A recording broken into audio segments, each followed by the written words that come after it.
we look again at page 11, this, the foundation of all good qualities. This text could also be called the stages of the path, by the way. Yeah? It's just that it says the foundation of all good qualities because that is the first line. Get one for Leora also. No, we have. We still have. We have many. So, so this is. It's just to remind us of the stages of the path. Like, if you want to start practicing with just this text, it would not be enough because you don't have enough information what it all means. Whereas if you get the information, and the kind of information that I'm giving you, as I said at the beginning, this is just, you know, you're in a Mahayana Tibetan Buddhist restaurant and this is the menu. This is available for you. So you haven't really chosen yet, and you haven't really asked the waiter yet, but you know, what is this dish and what is that dish and how this is done. Although we are trying to go into some details, but still, don't think that after, you know, even 4 or 5 days of Lam Rim teachings, you will be able to practice this on your own. Yeah, you will have to hear this again and again and again and again, so that maybe now you're inspired. So out of this inspiration comes then also kind of a conviction that this is something that you want to do. And as I said, these individual puzzle pieces that you are getting, you can either use just 1 or 2 of them, or none, or all of them. But in order to get the whole picture, like the path to full awakening, you need to have then all the pieces intact. And what we are going to talk about today is like bodhicitta, the mind that seeks full awakening in order to benefit all sentient beings. So that is very big. Yeah, and nobody is asking you to be able to have an open heart to all sentient beings right now. But what is being shown and what is being explained is that this is possible to do. So your first step will be again, will I be inspired by that? Will I want that? Or is that something that is totally, like for me, I don't think that is good, because, so I can address it now, because like that question, when you ask me on the way up, but isn't it good to get angry from time to time? I don't think so, but it doesn't mean not getting angry that you don't react. You know, she said, like, what is it, when somebody hurts you or something like that. When somebody hurts your feeling. So what one is doing when we talk about these negative emotions, have you ever hurt somebody's feelings? Yeah, everybody has. Then when the person gets angry at you, do you think it's necessary? Not really, is it? Sometimes when you need to understand you made a mistake. What if the person just says very calmly, I don't think that was a beneficial thing to say. I'm sorry for what I did. I'm sorry I made you angry, because you usually hurt other people's feelings. Why? Because you are angry. Isn't it? So then, if somebody says something, this is what I'm saying. It doesn't mean you should let others walk over you. So there's a very nice, a very good system which is called non-violent communication. I don't know if anybody knows it. So do you remember what it says there? When you get angry, what's the next step? Do you remember? No. Okay. The next step is you go out of the anger and you look what kind of needs are not being fulfilled here. That is much better than shoot back your anger at the other person. So I read it and I thought that was very good, because one thing is immediately you come out of the anger, because then you are in a kind of compassion for yourself. So the mind state changes, yeah? We talked about mental factors at the beginning, do you remember? So each of these mental factors has a function. So the function of the anger is to harm. That's what anger wants, to chase that other person away and to harm, to destroy the other person's happiness. This is what anger wants to do. And we can feel it, definitely, when the anger is directed at us. And same way, these kind of reactions, they're just habits. This is why it feels natural. This is the problem. When you hear this for the first time, everybody says, but anger is natural. What do you mean I should do something about this? Because we can't imagine reacting in a different way. And when there's like some kind of national delusions, that in certain countries we all have all the delusions, but there's in certain countries, the delusions are one is stronger than the other, or, like for example in France and Italy, it's desire. This is why all the really very good things come from there, like perfume, food, wines, and all that. And I would include Tel Aviv also. Okay? France, Italy, and Tel Aviv. Everything is like to make things beautiful and good, and this is desire, wanting to have pleasure. I'm not saying it's bad, but if one is putting the whole energy just in that, I think it's a bit of a waste of time of the human potential that we have. But for them, it's like, if I talk about pleasure is not happiness, it's like so much suffering. They try to tell me it's not true, Spain is jealousy, passion, right? Oh, you're in love, and then somebody else comes along, and then you start to fight, and they love it. All their songs are made out of that. Yeah. United States is low self-esteem. And the first time I heard it, I thought, like, what do you mean? That was like 25 years ago. So many questions about low self-esteem. And I thought, like, come on, you're nation number one. What about us little Swiss people, It's like, but that seems to be the thing in big egos. Weak egos. You see, the bigger your ego, the weaker it becomes. The smaller it is, the more you think you're ordinary, then it's like the target to hit you is very small. Yeah? Whereas you think you're so special, wow, then the ego becomes like big, then also big target to be hurt and to be hit. So then Switzerland is false humility. They're very humble, but they try to use their humility and politeness in order to manipulate other people in doing what they want them to do. So being humble is a good thing, but if you use it as a manipulation, then it's not so good. And mostly, you see, when these national delusions are present, because it's like conditioning. This is how you grow up, this is what you learn, this is what you get habituated to. You don't see it as something false, because it becomes part of you, and then it seems natural, and then this is it. So, here in Israel, what do you think? Would you agree with it? That the national delusion is the strongest is, I would say, aggression. Maybe aggression. Huh? Fear is not a delusion, by the way. Who said fear? Okay, fear is not a negative emotion. Fear can be very good because the same as anger, by the way, it shows us something. So instead of shooting back, because when you keep this anger, you shoot back and you don't see what's going on. And then somebody else gets hurt, you hurt their feelings, and you think that will make you feel better. Anger makes us feel better, that is true, because it makes us more courageous and stronger. And we finally have the right to shoot back.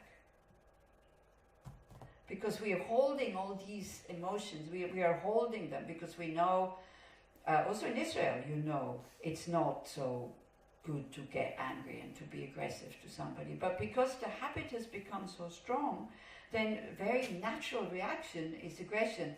But what I think also the aggression that is here, if it's a reaction like out in society, I can kind of make it collapse very quickly because I don't shoot back.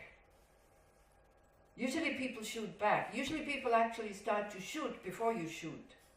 Yeah, they know they made a mistake and they start to attack you. This is also when I first came here. I thought, like, what are they doing? I should be angry because they cheated me.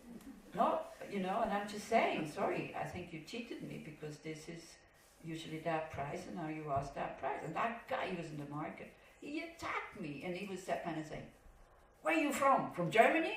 And I said, no. And he went on and on and on. And then I said, look, something is wrong here because you cheated me. I am the one who should be angry, but I'm not angry. Why are you angry? So he didn't understand. He continued his tirade. The wife who had sold me these things, she took them from me. She went to the cashier and she gave me the money back without a word. It's not what I wanted. I just wanted to say, hey guys, look, it's not very nice you cheat stupid tourists like me. But maybe also some kind of, I wanted to do something. Was I upset? Yeah, I was upset. So I wanted to do something. So I just went because I had bought the same thing somewhere else, which was much cheaper, and that's probably the ordinary price. I think in Shuka Carmel, this is what they do to the tourists, the same way they do it to in India to the tourists. So, you know, late, but the first instinct was also, it's not right. What? So I need to do something about it. So I went, but I went very calmly. And the situation came out actually quite good, because also they were able to, you know, talking about karma. So that karma was not created of stealing, because she gave me back the money, for example. Yeah. So this is also, you see, when we talk about karma, protecting yourself from being hurt, this is your duty, especially when we come to bodhicitta as a bodhisattva. You're not, you try to, when you self-defense, you try to stop others from harming, not because of you, but because of them. And then you're much more skillful with your self-defense. Yeah? Do you see what I mean? The same way as you would like to stop your son or your daughter from doing a criminal act, you would be very skillful. You would really think, how can I stop this person, with a lot of compassion? So this is the mind that one trains to have. So the aggression here in the country is like, when people feel that I'm not aggressing back, it collapses very, very quickly. So at the beginning, when I came, I was afraid, because I didn't know how to handle it. I thought people were really angry. And I was like, because I never met such a phenomenon, that so many people are so aggressive for like absolutely no reason. Yeah. So then I started to work with it. Also, you see, Lyora said fear. Aggression and fear very much goes together. And also, I have to say, living in Israel, being an Israeli, even though your situation is better than the situation of the Palestinians, but it's difficult. It's very difficult. It's much easier to be Swiss. So it's much easy, you know, it's easy for Swiss people to tell other people don't be aggressive and don't be angry, by not seeing the situation. And then the whole thing, you know, all that history that you have to carry along with you, with the Holocaust and the anti-Semitism and all that, it's like, it's a very heavy load, which I think with aggression you will not be able to finally unload yourself. I don't think so, to be honest. Just letting go, saying, okay, can we learn something from that? You know, so like that. So yeah, I think it is, aggression is a national delusion. Like, it's like, this is the main reaction by people. It's like being afraid. This is what lies underneath. So when you feel aggression coming or anger coming, like somebody hurts your feelings, we step back and we look, okay, why am I angry? Not so much why I'm angry, because then again you don't get deep enough, because she or he said that. That's not, you know. Because if that would be your child, you wouldn't get angry. If that is your enemy, by the way, also, that you don't trust anyway, also you wouldn't get angry, because you expect it, that they are not nice to you. Do you have people around you that are always grumpy and always unkind and always aggressive? Yeah? Do you know people like this personally? Yeah. Do you know the approach we have towards them? When they are angry and aggressive, we slowly get used to it, and that's it. When they are kind, one day or 1 second, we're so inspired, we think like, wow. If our best friend is kind every day, and for 1 second they become aggressive, we feel so hurt. So again, you see, we take apart all these situations, all our different reactions, and all of a sudden we start to lean back and we start to say, this is not logic, the way I react. Yeah? Because in India, in the century in India, with somebody like this is very aggressive.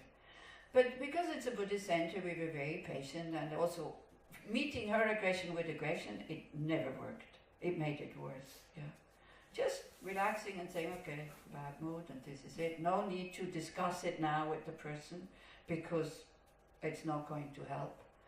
That was always the best thing. And she didn't stop. But she was, you know, one tries to see the suffering behind the aggression. As I said, this one sentence, try to remember it when you meet with aggression. Aggression occurs when suffering doesn't know what else to do with it. Happy people are not aggressive. Really happy people. I'm not talking about people who are happy being aggressive because it gives them energy and they think they're very strong. I'm not talking about that happiness. I'm talking about a totally relaxed mind, a totally peaceful mind. That kind of well-being and happiness. These people don't aggress. It's only people around the tension that aggress and full of fear. It's the same as dogs. If you have a well-trained dog, if you don't tell him to aggress, he will not aggress because he's disciplined. He's in control of it. He or she is in control of his mind. Okay?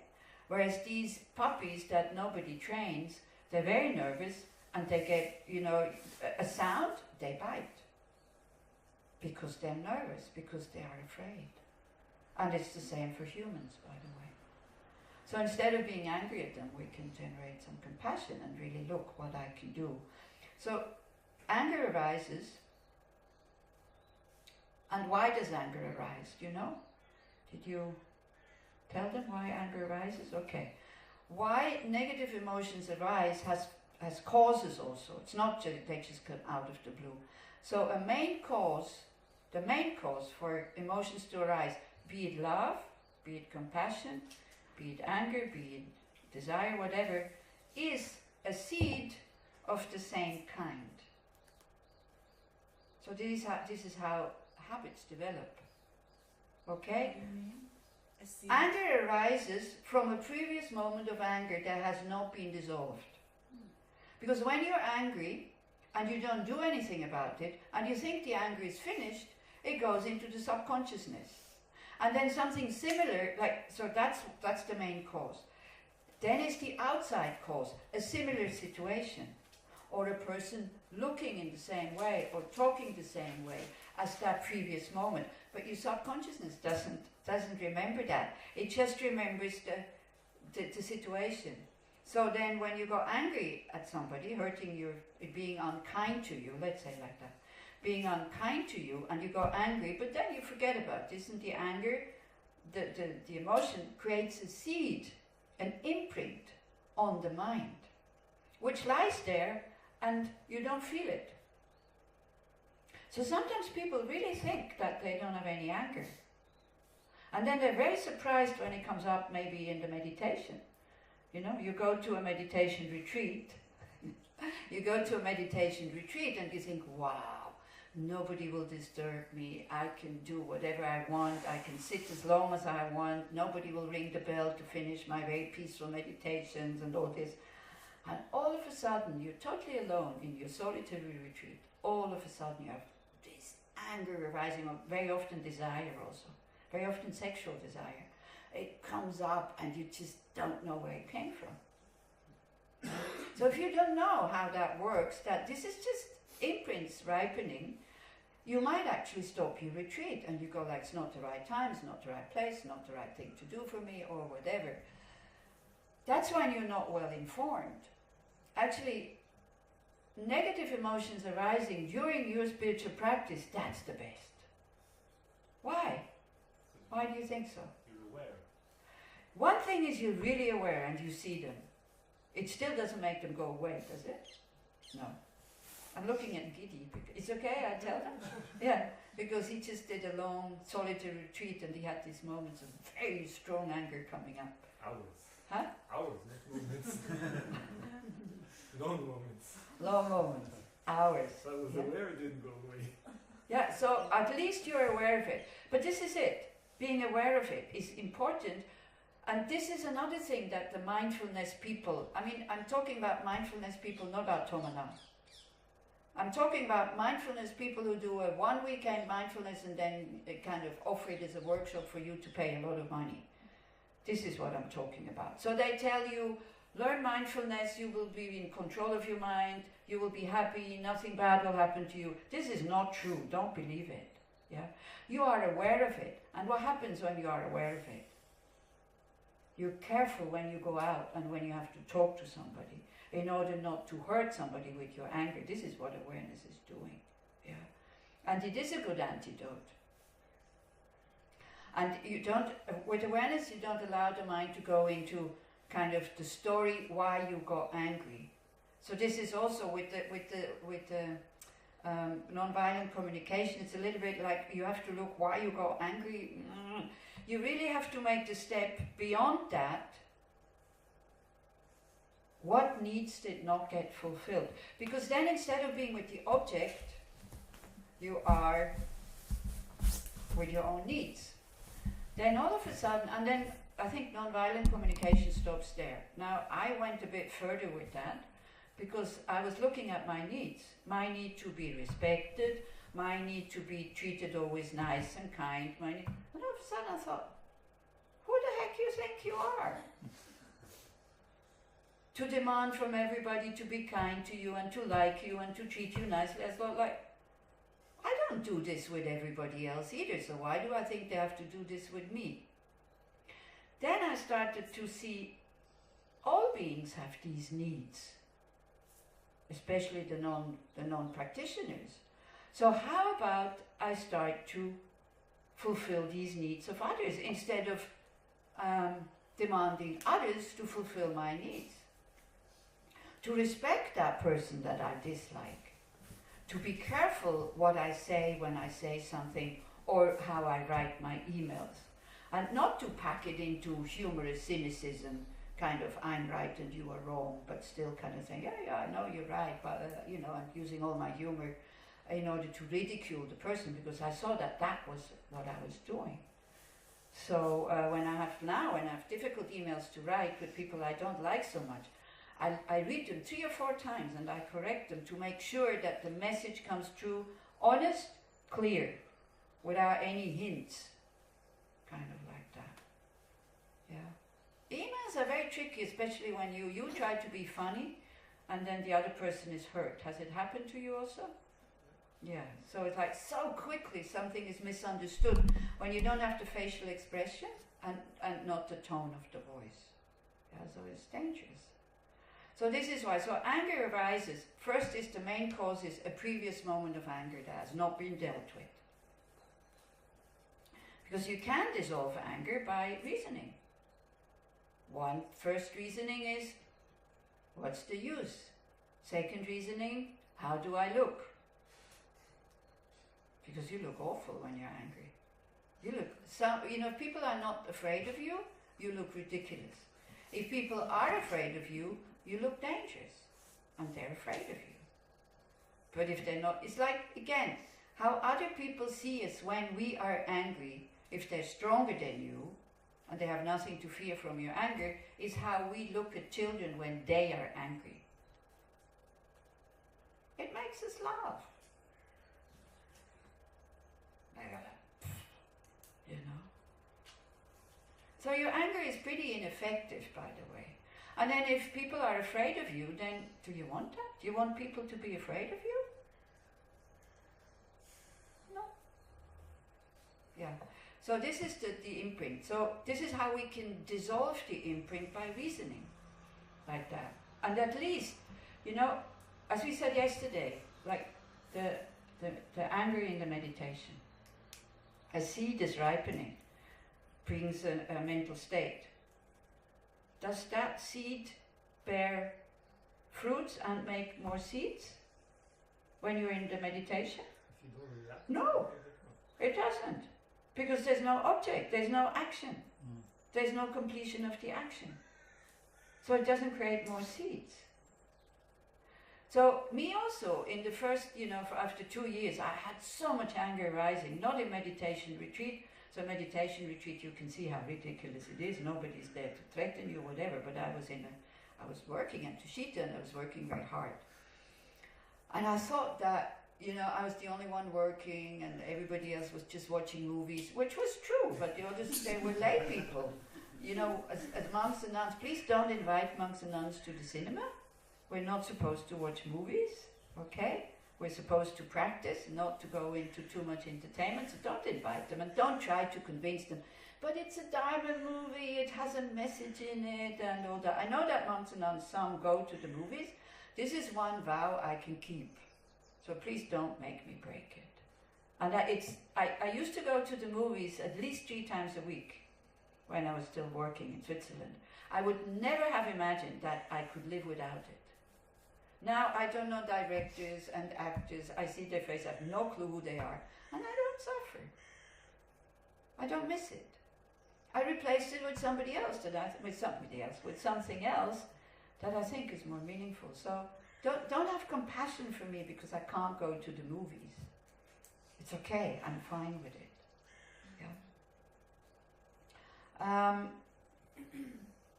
So, how did I get to the movies? The lay people watching movies and you working. Oh right, and I was working, the thank anger, you. the anger. And I got so angry and I went to see my teacher. I was shocked at my own anger because I really hated them. It had gone into hate. I couldn't even stand their faces and their voices anymore. And I became very unpleasant. So I went to see my teacher and he said, he laughed. So the first thing he said, well, what do you think? After 2 years you will have no more anger in your practice? And so he told me to do certain practices. I already in my mind, I knew what I wanted to do. So this is again so stupid. You go and ask your teacher what what you should do, and you already know what you want to do without telling him. So he told me to read the Heart Sutra. I said, it doesn't work. I didn't even try. I already said it doesn't work. And he said, meditate on compassion. I said, that makes it worse because it's true. Do not try to apply when you're angry at somebody. Do not try to apply the direct antidote, which is compassion, because you get more angry. So It doesn't. It isn't antidotes. It's not really it's the antidote. We will talk about this morning. Okay. It's the antidote when you develop compassion when you're not angry. Then it works as the antidote, but not with that specific object, but with a default mind state. Same with the body. Huh? It's the same with the body. If you have the sickness, you don't put vaccination, like an antidote. You give medicine. You have to do it before you get sick. It's a bit like that. Vaccination, you need to do it before. So you develop compassion as much as you can when you're not angry. Then that antidote will be able to come in from behind, kind of, without you needing to say, but I need to have compassion for this person because he or she is suffering. Because as long as anger is there, it doesn't want to see it. And in order for anger not to see the suffering of the other person, it needs to strengthen itself. So the direct antidote actually through anger is patience. It's not love and compassion. It works, love and compassion works as a direct antidote when anger has no chance to arise. Like as I said at the beginning, when I came to Israel, I was afraid, and sometimes I would get angry at people when they were so aggressive for no reason. I got so angry actually at one point that I said, I cannot come back to this country. I cannot deal with you. And for 2 years I didn't come back. And I worked with that because I thought, this is ridiculous. I'm talking to people about anger and I'm screaming. It was one, but still I really blasted her. And when it was over, I thought, like, are you crazy? What are you doing? Yeah. So then I said, I'm not coming. You remember? I said, I'm not coming back until I've worked with this. Because I didn't see the suffering of being here. Now I can see it. So this is why now I'm not getting angry anymore. But I had to develop that far away from Israel. In safe India. Okay. So then he told me to go for a walk next time, my teacher, next time I got angry. And I thought, what kind of advice is that? That's pretty stupid.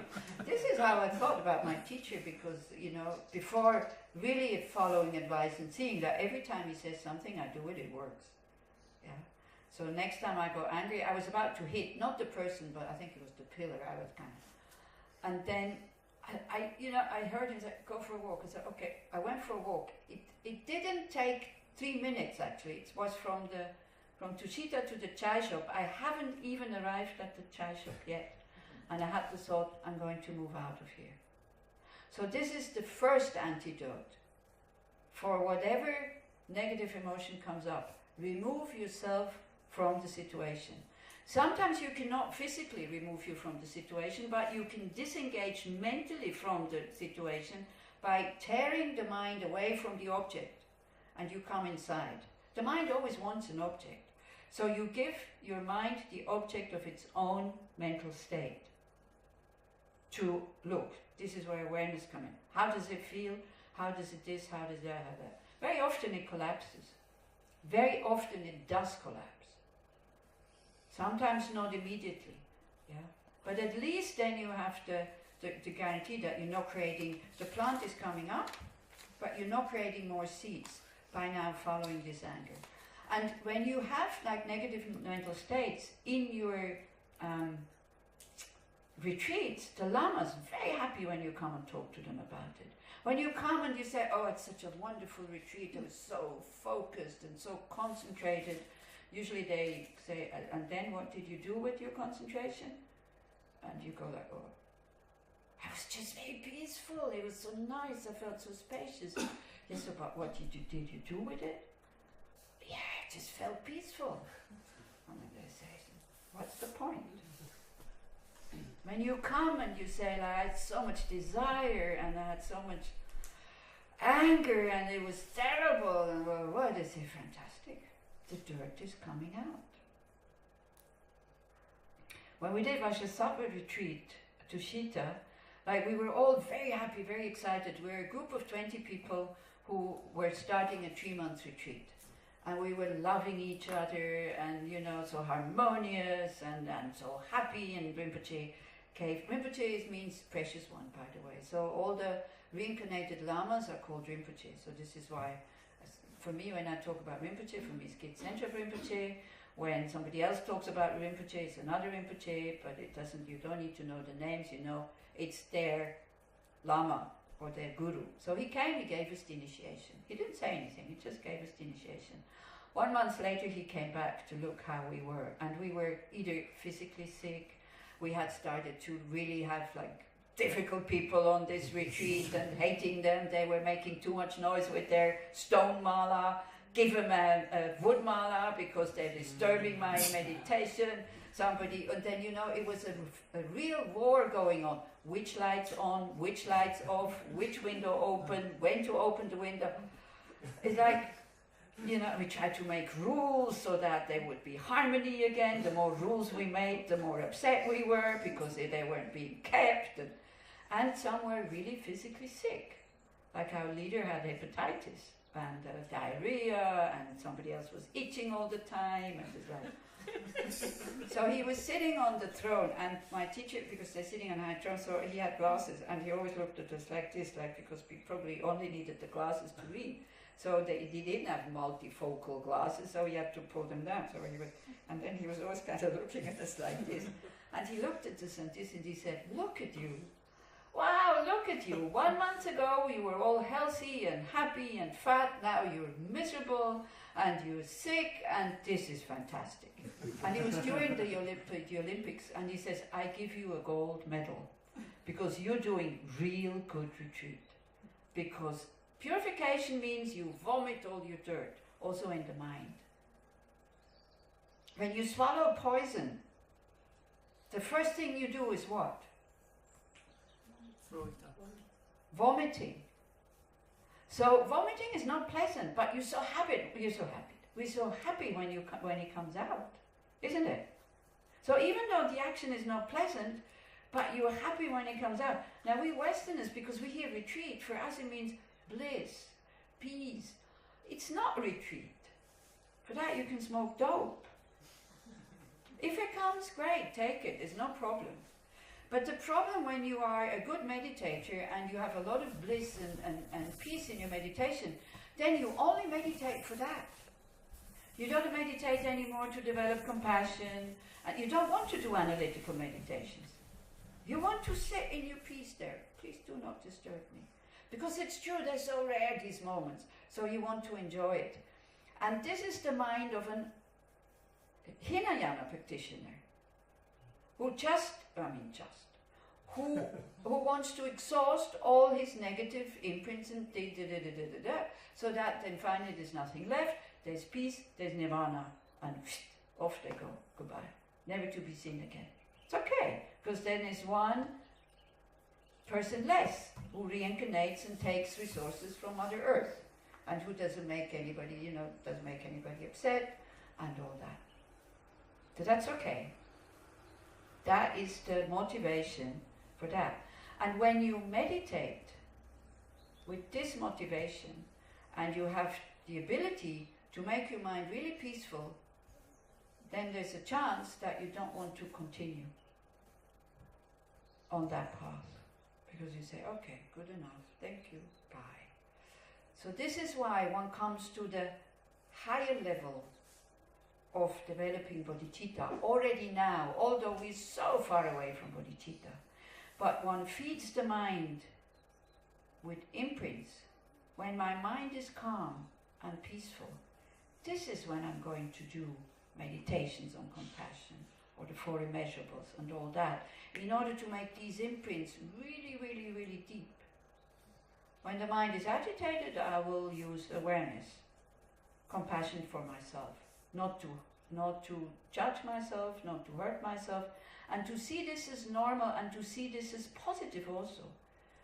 You see, with Mahayana Buddhism, whatever happens to you, everything is okay. Tokme Zanpo, the one who composed the 37 practices, he says, isn't it wonderful if you have a long life, because then you can practice for a long time in a human body, because we don't know where we will end up next time. The other one was, isn't it wonderful when you have a short life, because then you don't create much negative karma on the basis of this human body. Because as a human we create more negative karma than animals. Yeah, so this is why. If you don't use your life in a beneficial way, then you have more chance of creating negative karma than animals, because we have our intellect where we can plan our negative actions. If you have a very negative mind, much better to be an animal. But again, don't be afraid to be a human and say, oh, I'll make prayers to be reborn as an animal. No, because you also have the potential to develop altruism. And then he says, how wonderful when you're rich, because then you can share that richness with others. How wonderful when you are poor, because nobody will come and steal your stuff. Yeah? Here, if you have nothing valuable in the room, you don't need a key. You can leave the room open. If you have your telephone, your passport, your money and all this, then it's better to lock the room, because in order to protect somebody from stealing it. This is how far one goes when one locks the room, so that nobody can steal it. Not for you. Because as I said yesterday, why can somebody steal my things? Because I still have residue of karmic imprints from stealing, which then ripen. But as a bodhisattva, as somebody who wants to be of benefit to others, you protect yourself with that motivation. And then he says, how wonderful if you are sick, because then you purify all your negative imprints by itself. You don't need to do special purification. It's like the washing machine. It happens by itself if you don't create more negative karma. How wonderful when you're healthy, because then you can practice better. So whatever it is, we learn to see the glass as half full instead of see it half empty. That's the benefit. Okay. So that's what I wanted to add with the negative emotions, and especially anger. You see, anger is, if attachment doesn't get what it wants, it gets angry. If we wouldn't have so much clear views how other people should behave, We wouldn't get so much angry, so we wouldn't have so much anger all the time. It's only we have all these expectations. When they're not being met, we get angry. And the thing is, we don't see the expectations until they're not met. Only then. We think we're somebody totally open. I remember at Tushita, usually we do a round at the beginning, we ask people. Tushita is a meditation or a course, a seminar center in India. Every month or twice a month we do 10-day courses that are a bit the same as here. The only thing is we add at the end 2 days of meditation. Because it's a 10-day course actually. So you have more time, more space. If you are in India, do one of these courses because then you have more space, you have more time, and your mind is not so much in your daily activities as it is here. Yeah? So it's a very good thing. Much better even is the 1 month Kopan course. Then the same thing we're doing here in 4 days, there they do it for 1 month. Because then you have a really good knowledge of the path. Yeah? So, like that. So don't just work with anger, also look at your expectations or your attachment. Because that is the root for that. What is the root for attachment is this I. I think I'm the center of the world and the world should do as I want. It's a very deep-seated view. Everybody should agree with me. Everybody should have the same views. If I'm a vegan, everybody else has to be a vegan. If I eat meat, everybody else has to eat meat. Why?